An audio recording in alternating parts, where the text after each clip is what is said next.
everybody. Welcome to our Lunch and Learn today. I'm so excited to share with you our topic. I'm so excited to have our guest speaker here today. We're here to talk about what is the secret sauce to being entrepreneurial. We've got today an incredible guest speaker. His name is Dr. Russ Barnes. Dr. Barnes is the founder of Sistro Solutions, is a retired colonel from the U.S. Air Force, and has his dissertation on what is the secret sauce to being a successful entrepreneur. Dr. Barnes, thanks for being here. Thank you. It's a really good opportunity, and I'm happy to share.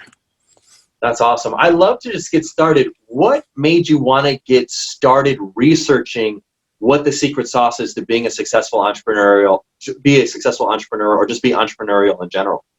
I had a defining experience when I was very young, and it drove me to want to control my own ability to earn, throughout my life.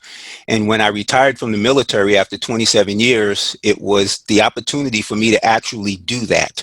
And as I walked down that path, I began to identify some things that didn't necessarily make sense to me. For example, as an officer in the military, we're responsible for national security, and you can't guess, and you can't just have this trial and error approach to that. You have to have some frameworks in place that guide your actions so that you can have a certain a surety about what those outcomes will be. And as you are proceeding along towards those outcomes, if it's not working the way you expect it to work, you make decisions and you make modifications. And my assumption was that business would be the same way. So when I started taking the classes with the Small Business Administration and Small Business Development Center, Small Business Information Center, and so forth, it was to identify and understand those things so that I could be a successful and profitable business owner. What I learned was not quite that. There's a point in your business when you have a good business model, you're generating some revenue, but you're really struggling to get to that point where you are generating enough revenue to live the lifestyle that you anticipated when you first started. And in a networking group that I belong to, I saw so many business owners struggling in that. I call it the doldrums now, sort of struggling in that space. And they weren't moving forward, and I couldn't understand why. They were dedicated, they were motivated, they were inspired, they had everything they needed, they were intelligent, and I couldn't understand why. So that started my obsession with trying to figure out, was there a real problem? And if there was a real problem, what could be done about it? Why weren't the services that were available solving that problem? And that's really what inspired me to go into the PhD program, because I had identified that organization development was my superpower, organization strategy. And so I said, well, let me try to solve this problem from the perspective of what I'm really good at. And that's why I went into the PhD program. So my PhD is in organization development, and the focus is organization design, meaning intentionality and purposefulness for small business.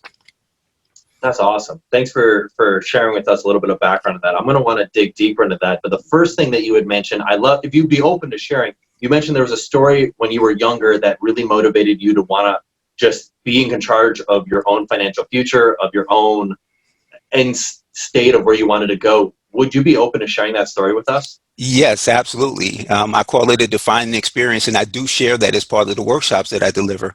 As a third grader, I was in gym class, and I didn't have a pair of sneakers, so I was wearing my shoes, and the gym teacher told me that if I didn't come to class with sneakers, then I would fail the class.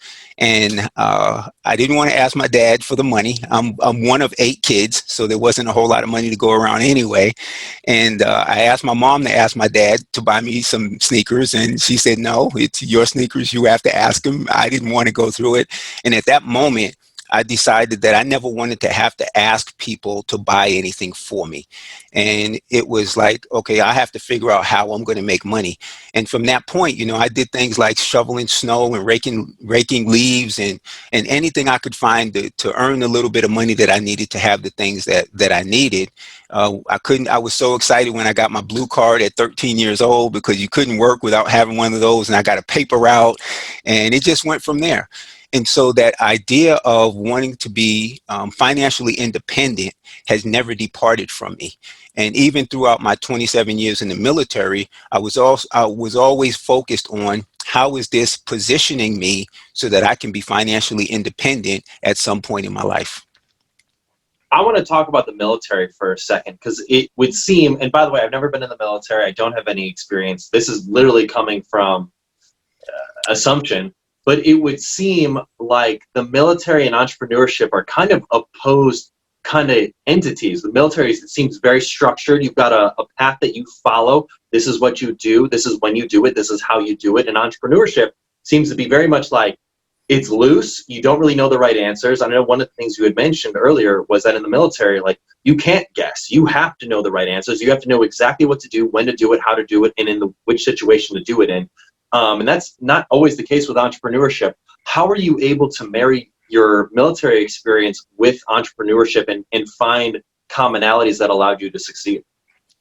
Because yeah, that's a common understanding that the military is very structured and that, you know, you are being told what to do or directed what to do, but in actuality, nothing could be further from the truth, because we function in an incredibly ambiguous environment. You know, we're getting policy guidance from the president that doesn't jive with what comes from the Secretary of State, and then the Secretary of Defense wants to do something different or go a different direction. And you got the Joint Chiefs of Staff, so you have all this leadership guidance that doesn't necessarily give you a clear path to follow, and you have to take all of that information, put it together based upon what your area of responsibility happens to be, and then figure out what your strategy and what your plan is going to look like moving forward. If what you decide to do doesn't square with what they've established as a policy, then they're not going to fund it and they're not going to authorize it. So you're really wasting your time. And so veterans are uniquely prepared and suited to be entrepreneurs because we function in this environment of ambiguity. We definitely lack resources in most cases for what it is that we're being asked to do, whether it's people, whether it's money, whether it's material. And so being in that situation for year after year after year really does prepare you well for that. And then there's this high sense of urgency that we have to deal with. And there's the where we're trained to be part of a high performance team, so you don't do anything by yourself. And so all of those things really do position us well to be entrepreneurial in our mindset. So it was not a difficult transition into entrepreneurialism at all.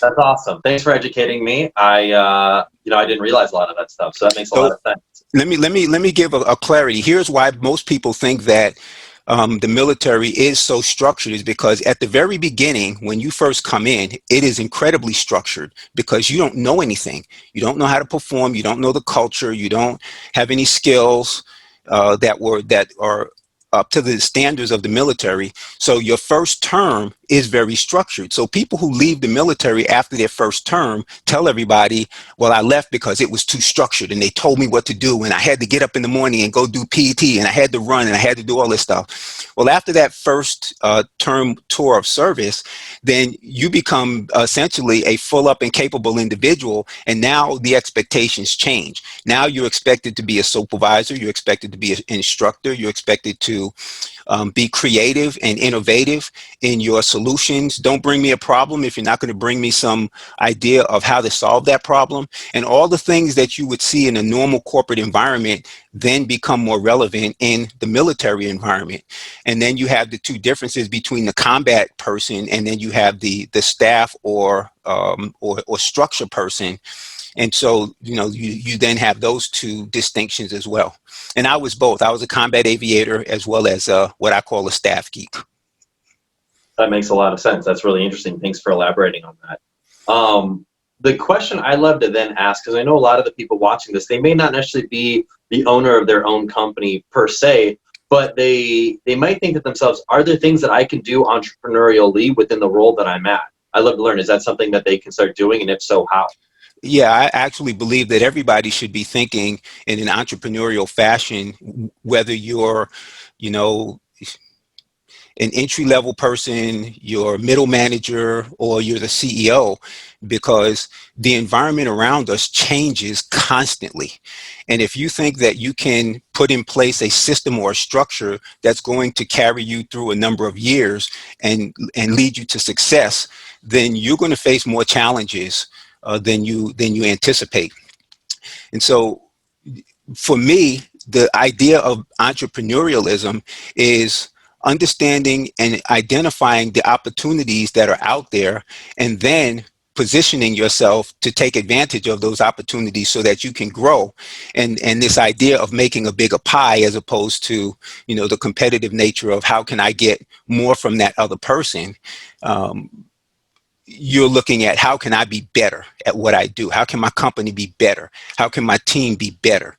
And that's great. There's a thing that Simon Sinek talks about, and I'm not going to go into it here, but he talks about that idea of, if you're looking at other companies, then you are not maximizing your potential. You should look at yourself and compare yourself to yourself and be better day by day. So that's how I look at becoming an entrepreneur. So what really makes an individual within a corporation capable of taking advantage of the entrepreneurial mindset is really comes down to leadership and management, and is having some type of a framework that helps you think effectively. And I think that's where it comes down to. And so I have a management. When I was on active duty and I was chief of the policy division at Central Command, I had a management frame that I used, and it was purpose, it was product, process, source, contact, initiative, and creativity. And I expected my people to be able to understand what they were good at. What was their talent? What was their product? They were the product to a certain degree, but they also had something they had to deliver in order for us to be successful. Then what was the process? How did they get things from their desk to where it needed to be? Who were their sources? What did they read every day? Who were their contacts? Who did they talk to? And with those four things in place, then they could demonstrate initiative, and they could use creativity to, again, come to me with suggestions for how they would solve the problems that they addressed. And what I would say to them is, I'm not going to tell you what to do. You are the expert in your area. You need to come and tell me when you recognize that there's a problem. Come with some solutions in terms of what you think about that problem, and then we'll strategize to figure out how to make sure that the leadership understands that that's a problem and how we can get them to take action moving forward. So I love that. I love that example. I think anybody who's watching this, especially if you're a leader, rewind perhaps the past minute and a half. I think there's a lot of really good information, Russ, that you just shared with us, because I think, one, the question I was going to ask was, what is that fine line of, as a leader, wanting to empower our team, our people that we're working with, to be entrepreneurial, but at the same time not necessarily, and I don't want to say waste their time on things that we've already tried before, but potentially stumble their feet on things that we've already stumbled on and realized wasn't the right path to go to, but also finding out what is the things that, our people should stumble their feet on anyways, even if it doesn't go down the right path. It's important for them to have that experience of just falling face first, knowing that we're going to embrace them regardless of whether or not they stand up on their own 2 feet or they fall face first, because we're there to encourage them to be entrepreneurial. How can we as leaders put ourselves in the best position to cultivate that kind of culture of innovation? Oh, that's an excellent question. And the way I did it was I took a look at the bigger picture, and I said, number one, where does my organization fit in the larger organization? And then I said, what is a larger organization responsible for that I need to be able to contribute to? So let me just use the example. When I was at Central Command, I was chief of the policy division. I was a full colonel, 06, and then you had the chief of the plans division, you had chief of the strategy division, you had chief of so you had some of the other chiefs. Now, we worked in the plans and policy directorate, so there was a 2-star general who was our boss. The 2-star general worked for the 4-star, the 4-star worked for the president. So things can go up or things can go down. So the president says, this is what we want to do. The 4-star says, we're Central Command. We're responsible for Iraq and Afghanistan. This is what we do. Then that comes down to the policy directorate, who says, okay, we need to understand what our allies are doing and we need to coordinate with them. You have the operations directorate, which is another 2-star, who says we execute. So our responsibility is today to 6 months out. Policy is 6 months out to maybe 2 to 5 years out. So now I looked at my division and said, okay, we're the policy division, so we need to understand whether the president is actually saying what he wants us to do, or if he's just, talking to the press, so to speak. How do we coordinate that with what the Secretary of State says, with what the Secretary of Defense says? We need to understand that. That's our job. That's what we contribute. And so now everybody in my division is focused on understanding strategic policy, national policy, and regional policy, which are our allies. So now that everybody understands what the bigger picture looks like, I can then put them in position. So I had one person responsible for Iraq, one person responsible for Afghanistan, one person responsible for strategic policy, one responsible for national policy. Now, because we are experts in our space, we can begin to focus in and become the expert at our knowledge and our information. That's where sources and contacts come in. Who do you talk to? What do you read? Where do you place your knowledge? Now, they are autonomous because the person in Iraq says, all I need to do is know everything there is to know about what's going on in Iraq.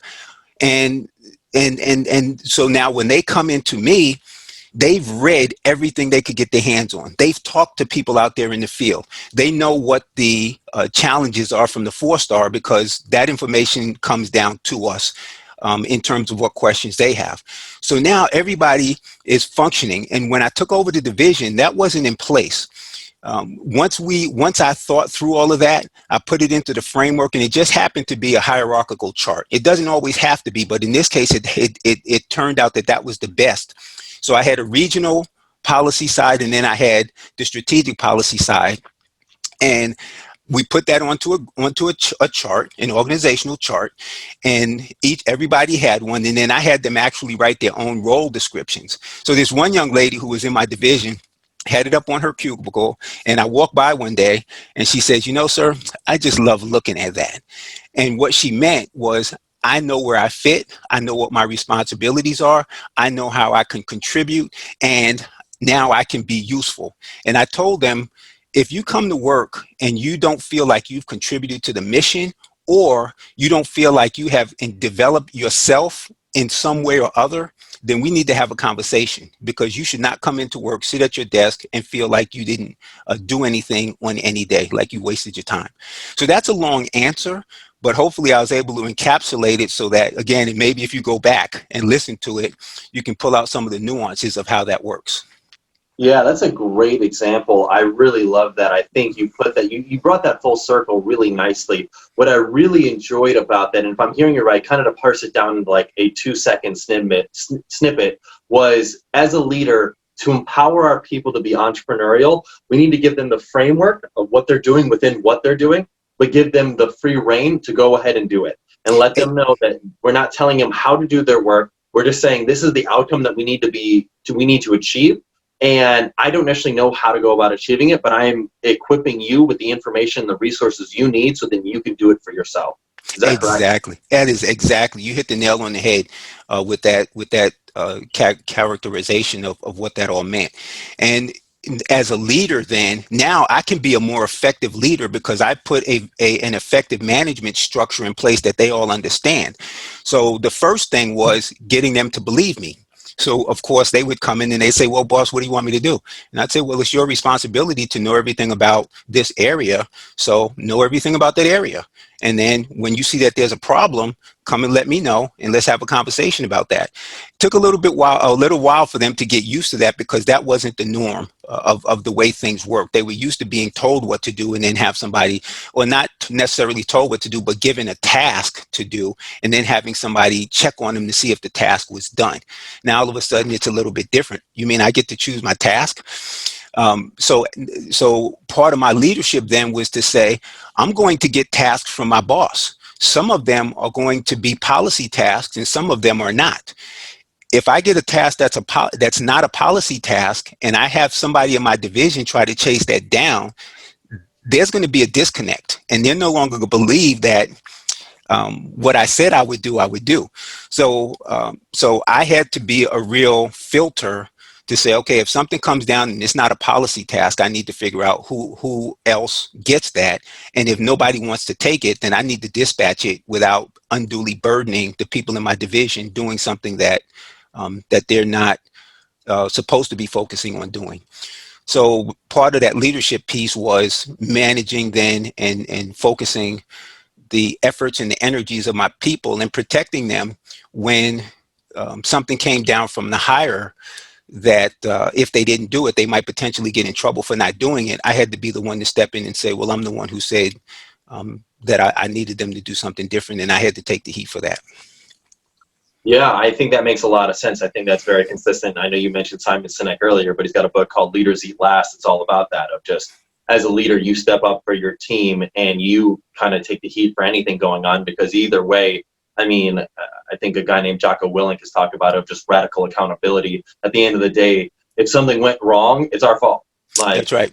We can't blame anybody else, because even if it was somebody else's command, if like at the end of the day, if we didn't equip them with the information they needed to get that thing done, it's our fault, and that's on us. Yeah, I'm familiar with Jocko as well. So yeah, I think that makes a lot of sense. I'd be curious to know, as leaders, I think a lot of leaders would say, oh, well, all my people are equipped to be entrepreneurial. All of my people on my team have everything that they need to be successful. How can we almost have like a mirror, like a check, so then we can actually see, are we actually kind of walking the talk? Are we actually equipping our people with the resources they need to be successful, and then giving them the support to actually, and the encouragement to actually go out and be entrepreneurial themselves? How can we almost self-aware course correct ourselves if we potentially might not be on that right track? Well, the first thing is in the military, just like, you know, in the non-military community, not everyone is cut out to be an entrepreneur. And you have to assess the people that you are bringing into your organization for their entrepreneurial skills, for their entrepreneurial mindset. And what I used as a measure was motivation and enthusiasm. So when I interviewed someone to come into the policy division, I would have conversations about what we did in the policy division.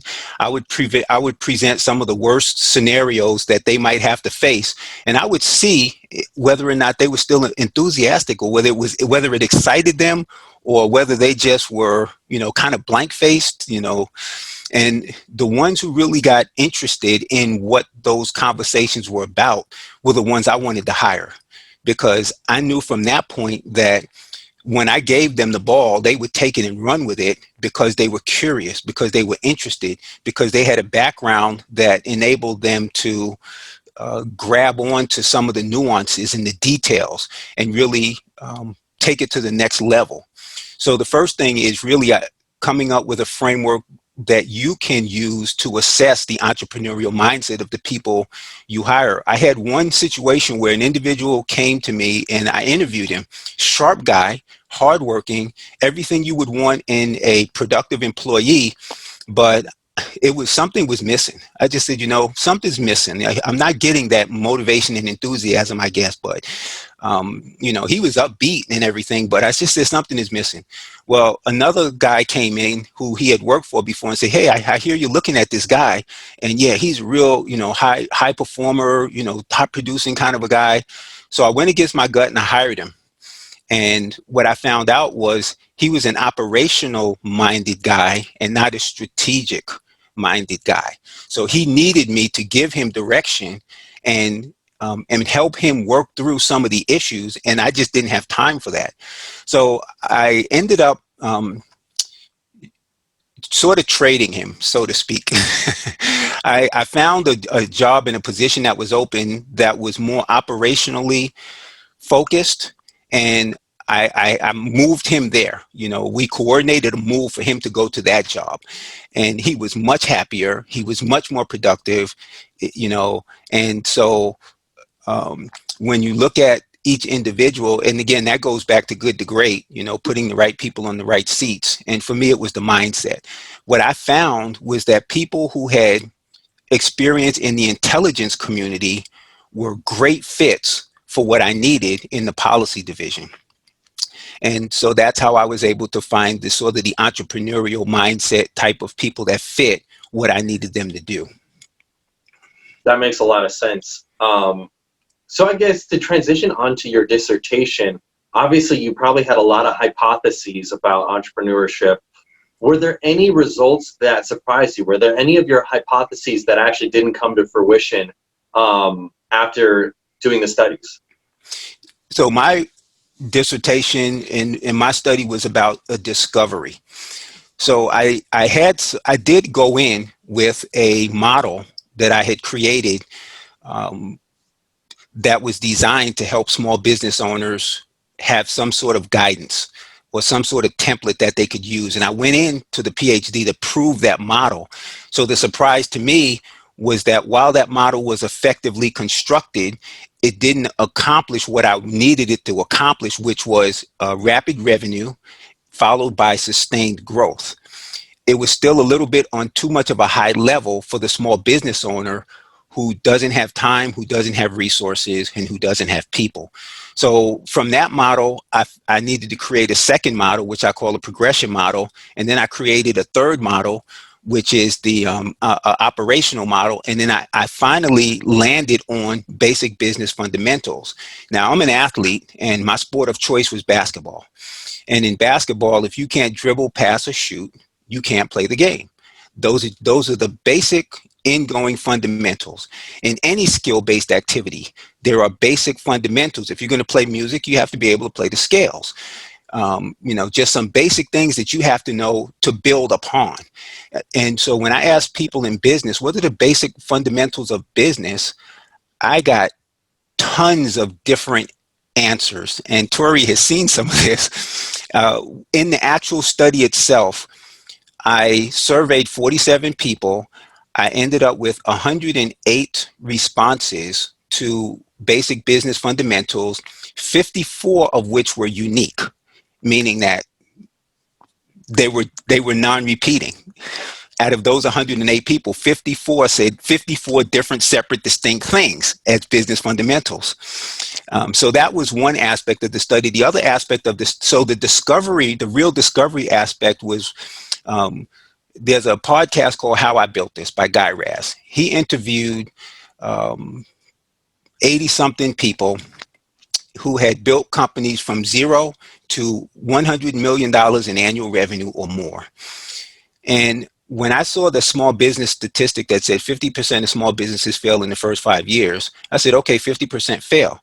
What do the 50% who succeed doing or know that the 50% who fail don't know or don't do? And so I focused my energies on the successful businesses to see what they did.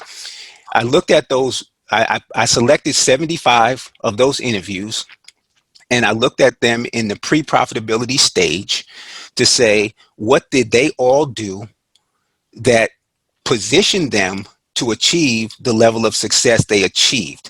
And that was where the discovery part came in, because now it was, I had some criteria. And the first criteria was it had to be tied specifically to profitability and growth. It had to be common sense. So when I tell you what the basic fundamentals are, you're going to be just like in basketball. Of course, dribble, pass, and shoot. Of course, that makes sense. Who doesn't know that? So in business, it had to have that same characteristic. All 75 had to have done it. If one didn't do it, then it didn't count. It had to be teachable and it had to be learnable. So I had these criteria for what would characterize a basic business fundamental, and that's where the PhD program went. That's why it wasn't so much a surprise of not coming out with something that I expected. I didn't know what to look for, but when they emerged, they really make sense. And Tori actually helped tremendously with that part. I put her through the pain. Yeah, I remembered how many did I get? I got, you had us for a day. Yeah. And we ended up having to come back for 2 days because they were just so extensive. I think I had Chipotle, and I had maybe Tom's Shoes, Warby Parker. I had some really, and Yankee Candles, I think, were the ones that I read. Really fascinating. Yeah. So I had 6 people go through, and to validate my outcomes, they went through certain number of episodes, and they were looking for and discovering what those fundamentals were, and so that was part of the process. But like I said, it was a massive undertaking.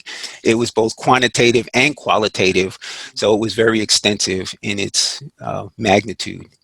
So it almost seems like what would be beneficial for an executive or for a leader of their own company, of their or their people on their team, is potentially take the time to educate those that you're working with, or those that report to you, on the fundamentals of your business and what you're hoping to achieve. Because if one, I think the point that you brought up that was evident, it's not obvious. The fundamentals of business are not obvious to everybody. I mean, if you interviewed 108 people and half of them had a different understanding of what the fundamentals of business were, that's a shocking statistic. So I think there are some things that maybe we as leaders, we think are obvious to our people and to our team that may not be obvious. So maybe take a moment to explain to them why certain actions are important and what the fundamentals of business are, and really where we're trying to go, because ultimately that can put us into the best position to thrive and succeed as a company.